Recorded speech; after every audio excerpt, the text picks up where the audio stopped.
When you're told by members of Congress that they're losing, they're going to lose the House and the Senate if he stays on the ticket. When you're told by members of Congress who have seen the polls that you're losing swing states and that your numbers are going down in swing states, in states like Virginia, New Hampshire, New Mexico, Minnesota are now in play. And when your top fundraiser over the past 5, 6, 7, 8 years is telling you the money's gone, the donors have all gone away, you know, it's really incumbent on people that are around Joe Biden to step up at this point and help the president and help the man they love and do the right thing. This is not going to end well if it continues to drag out. Okay, so he seems pretty much on the train of this needs to end, which is he was pretty hard on Joe Biden coming out of the debate and then started to soften after that. Now, the entire time, Mika Brzezinski has generally been more supportive of Joe Biden staying in, or at the very least doesn't want people to be pressuring him. So let's see what she's thinking based on the recent reporting.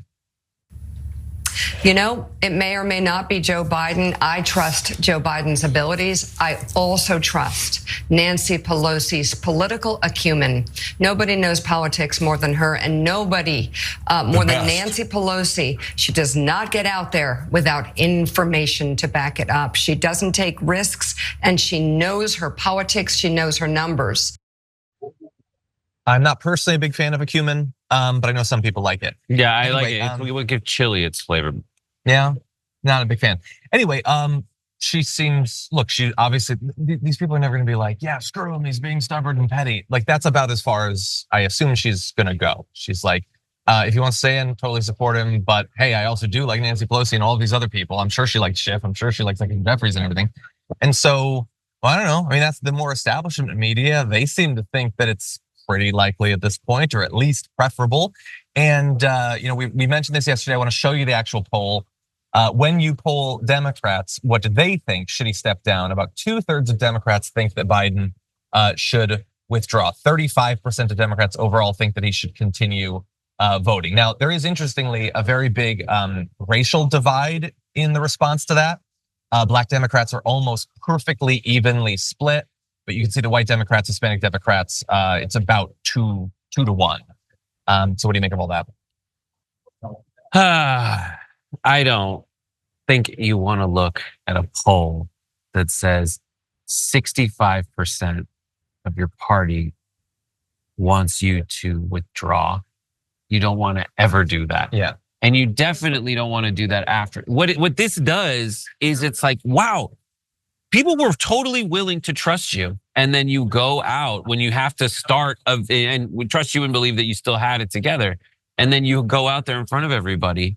And it's so wildly obvious, not only in the initial debate, but in each ensuing attempt to prove his competence, he fails. And he can't get through it without something glaringly, insanely nonsensical. So just bite the bullet and do it. Just pull out, bro. And they need him to do that because I don't know. I don't know if anyone's actually done the math. They changed some of the rules and then they changed like whether they were having any primaries in a lot of states at all. So a lot of the rules that were changed in the wake of the Bernie stuff was that you had binding primaries. Mm-hmm. So if they'd actually gone through with all the primaries in all the states, and some states had primaries, but they're literally not binding. So maybe it is possible that there aren't enough committed delegates to make this an actual thing. Well, so the argument that has been being made is that they have a specific deadline specific to, I believe it was Ohio, I think it was. Yeah. But a lot of people also say that has since been changed. So look, I don't know entirely how it shakes out. I do know that theoretically things can happen. I mean, what if Saturday had gone a little bit worse and God forbid Donald Trump had lost his life? Obviously, the Republicans get to have a candidate. Like you can't set up the laws so that, no, you just get nothing. So yeah, I'm sure it's like the regulations are probably difficult or whatever, but the major parties get to have a candidate. So I'm sure they will find some sort of way. And it seems like, look, I don't necessarily understand how all of it breaks down with the state law. I have a feeling that Barack Obama, Nancy Pelosi, Chuck Schumer, Hakeem Jeffries have looked into it a little bit. Yeah. That would be my assumption.